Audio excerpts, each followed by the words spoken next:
Bonjour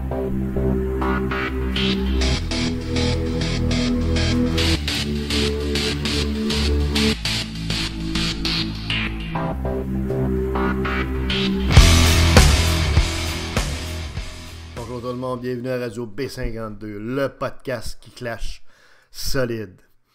Notre sujet aujourd'hui, le PDG d'Hydro-Québec qui a vu son salaire, sa rémunération augmenter de 26% pour atteindre un montant de 826 000 $. C'est très près d'1 million de dollars par année, ça, pour le PDG d'Hydro-Québec, M. Éric Martel. Le but de notre podcast, c'est simplement de démontrer l'absurdité de la chose. Ça a été commenté, mais on veut l'aborder sous un angle encore plus précis et différent des médias traditionnels, des médias terrestres. L'argument évoqué par monsieur le PDG en question, aujourd'hui même d'ailleurs, c'est de dire si vous voulez avoir des gens de qualité comme moi, ben, il faut les payer à des salaires compétitifs, à des salaires de PDG compétitifs, ceux qu'on retrouve dans le secteur privé ou dans d'autres organisations d'État, comme Hydro-Ontario, etc. Bon. Alors, nous, ce qu'on veut vous dire, c'est que cet argument-là est complètement faux. On veut vous détruire ça en flammes. Mon cher Éric et monsieur le gouvernement également, ça ne tient pas debout cet argument-là. Il faut arrêter de dire des âneries comme celle-là.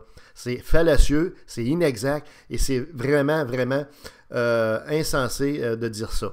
Pourquoi? Très simple. Un PDG d'une compagnie privée puis un PDG d'un monopole d'État, d'un monopole public comme Hydro-Québec, c'est pas du tout la même chose. Les deux s'appellent PDG, mais les deux réalités sont très différentes.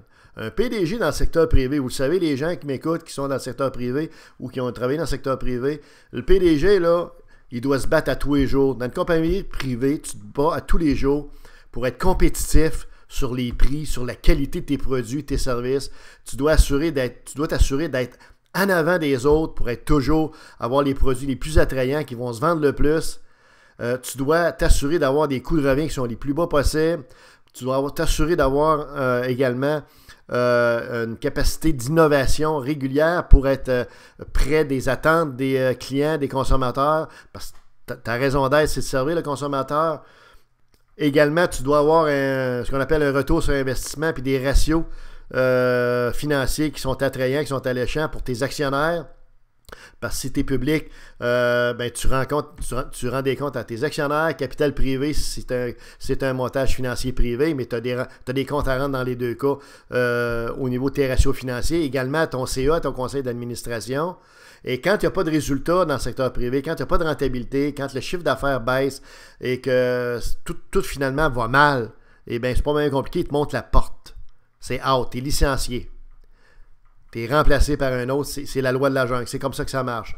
Donc, ta sécurité d'emploi, elle est quand même assez précaire, à moins que tu sois vraiment excellent, et là, à ce moment-là, tu peux durer des années en fonction. Mais on voit des PDG de plein de compagnies, que ce soit Ford, GM, tout ça, qui ont été mis dehors régulièrement parce qu'ils n'étaient pas à la hauteur de la tâche. Fait que je vous dirais, c'est une job qui est extrêmement stressante, une job qui est extrêmement demandante, qui demande des compétences managériales, qui demande des connaissances financières, idéalement des connaissances du produit qui est manufacturé si c'est dans l'entreprise manufacturière. Bref, c'est une job qui est très exigeante, donc les millions qu'ils gagnent, ils les méritent amplement, OK? C'est une job pour faire des infarctus dans le myocarde, c'est vraiment pas des jobs faciles, OK? Pas n'importe qui peut faire ça, une job de PDG dans une compagnie privée, surtout dans un secteur hyper compétitif, OK? Ce qui est de plus en plus le cas dans tous les secteurs. Alors ça, on s'entend que ce que je viens de décrire comme réalité, c'est-tu différent, vous savez, d'un PDG, fonctionnaire d'Hydro-Québec ou d'une société d'État public? OK? Prenons Hydro-Québec encore. C'est un monopole. Il est tout seul. Hydro-Québec est tout seul sa patinoire. Alors c'est difficile de perdre. Vous n'avez pas d'adversaire, hein? Vous gagnez peut-être pas, mais vous ne perdez jamais. Ils sont tout seuls sa patinoire Hydro-Québec. Aucune compétition, aucune concurrence. Donc, ils n'ont pas à se soucier du coût de revient, du prix de leur service, des tarifs qu'ils chargent aux citoyens. Ils n'ont pas à se soucier des salaires, de la structure salariale, comprenez-vous? C'est la tétine de l'État qui paye tout ça. Donc, les tétines, on est 7 millions de tétines, comprenez-vous, auxquelles ils sont abreuvés. Ils peuvent s'abreuver pour payer leurs privilèges et leur rémunération indécente. On s'entend que le PDG d'Hydro-Québec, OK, et Hydro-Québec avait un défi dans les dernières années, c'était de vendre les surplus d'électricité. Ils n'ont même pas été foutus de faire ça comme du monde. C'est le seul défi qu'ils ont à relever. Bon, c'est que d'entendre un PDG dire, ben, vous devez avoir des gens de qualité, voyons donc. Des gens de qualité, ça n'a aucun rapport, OK? Hydro-Ontario, s'ils payent trop cher leur PDG, c'est pas plus intelligent que nous autres, là. OK? Ça n'a aucun bon sens. Il n'y a aucun stress autre que d'être efficient puis de faire la job de relations publiques quand tu es PDG d'Hydro-Québec, là. Comprenez-vous? Vous n'êtes pas dans la jungle du secteur privé, là. Comprenez-vous? Vous êtes tout seul dans un beau petit, je dirais, d'un beau petit jardin de fleurs avec des papillons qui gazouillent, là. C'est pas pareil pantoute, là. Il n'y a pas même de stress, là. OK? Fait qu'il faut avoir vraiment du front autour de la tête pour commencer à dire, mais je mérite 825 000 $ pour être PDG d'Hydro-Québec. Vous pourriez avoir un PDG à 250 300 000 par année, puis ça serait en masse. Ça serait en masse, ça ferait un job. On ne payera pas plus cher et moins cher qu'on paye, nous autres, au niveau des tarifs, là, les vaches à lait que nous sommes, puis l'électricité ne se vendrait pas plus au niveau des surplus. Fait que dans le fond, on sauverait 600 000 $. OK? Parce que 600 000 de plus qu'on met, là, il ne nous rapporte rien. OK? L'autre chose à Hydro-Québec qui ne marche pas au niveau salarial, c'est pas juste le PDG qui a un salaire indécent et injustifiable. C'est la structure hiérarchique, les niveaux hiérarchiques. Il y a des VP exécutifs, des VP, des directeurs généraux. Il y a des étages de gestion, monsieur, là-dedans. Comme on dit, ça n'a aucun bon sens, là. OK, il faudrait aplatir la structure, puis crisser ça du monde dehors, ça n'a pas de bon sens. Il y a trop de monde, il y a trop de chefs, là. OK? Il y a trop de chefs, ça n'a pas de bon sens. Ça devrait être revu de fond en comble. Et ça, c'est des créatures du Parti libéral du Québec puis du Parti québécois, là.